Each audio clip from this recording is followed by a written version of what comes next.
Number 2, जब level of income zero होता है तो कंजम्पशन जीरो नहीं होता है, कुछ न कुछ कंजम्पशन होता ही होता है, जिसको ऑटोनोमस कंजम्पशन कहते हैं।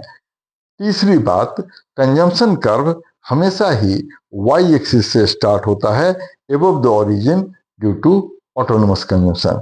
चौथी बात, कंजम्पशन कर्व पॉजिटिवली स्लोप्ड होता है due to direct relationship with income.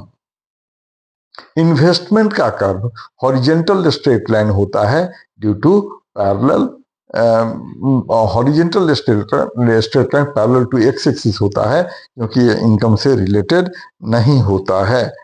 Aggregate demand start होता है वाई एक्सिस से एबव द ओरिजिन, क्योंकि ये ऑटोनोमस एक्सपेंडिचर मतलब autonomous consumption expenditure plus autonomous investment का टोटल होता है, इनके ऊपर होता है। और एग्रीगेट डिमांड कर भी पॉजिटिवली स्लोप्ड होता है due to direct relationship with income. Book को पढ़ेंगे, मैंने की पॉइंट्स एक्सप्लेन कर दिए हैं, तो वो अच्छी तरह से समझ में आएगा। हो सके तो इसके नोट्स खुद से भी बनाएंगे। अब इसमें आगे बढ़ते हैं। अगला कॉन्सेप्ट है एग्रीगेट सप्लाई का।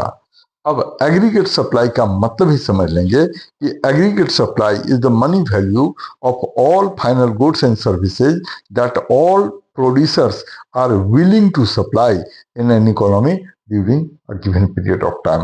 अगेन इस बात में, इस चैप्टर में एग्रीगेट सप्लाई के डेफिनेशन में ध्यान देंगे कि ये सारे फाइनल गुड्स और सर्विसेज के मनी वैल्यू का टोटल होता है। दूसरी बात, जिसको सारे प्रोड्यूसर, ऑल प्रोड्यूसर्स प्लान करते हैं, एक्चुअल में सप्लाई नहीं करते हैं, they are planning to supply in an economy during a given period of time.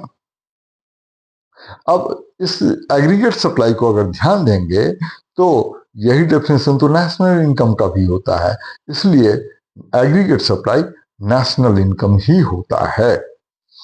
तो national aggregate supply equal to national income, जिसको वाई से डिनोट करते हैं, और वो कंजम्पशन और सेविंग का टोटल होता है। तो एक फॉर्मूले में कह सकते हैं कि aggregate supply equal to national income equal to consumption demand, consumption expenditure plus saving.